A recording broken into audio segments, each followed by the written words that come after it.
اور اپنی اولاد کو مفلسی کے خوف سے قتل نہ کرنا، کیونکہ ان کو اور تم کو ہم ہی رزق دیتے ہیں۔ کچھ شک نہیں کہ ان کا مار ڈالنا بڑا سخت گناہ ہے، اور زنا کے پاس بھی نہ جانا کہ وہ بے حیائی ہے اور بری راہ ہے۔ اور جس جاندار کا مارنا اللہ نے حرام کیا ہے اسے قتل نہ کرنا مگر جائز طور پر، یعنی بفتوائے شریعت۔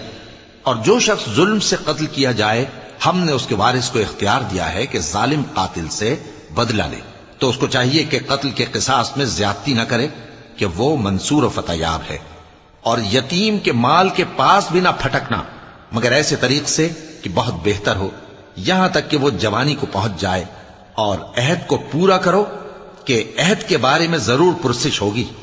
اور جب کوئی چیز ناپ کر دینے لگو تو پیمانہ پورا بھرا کرو، اور جب تول کر دو تو ترازو سیدھی رکھ کر تولا کرو۔ یہ بہت اچھی بات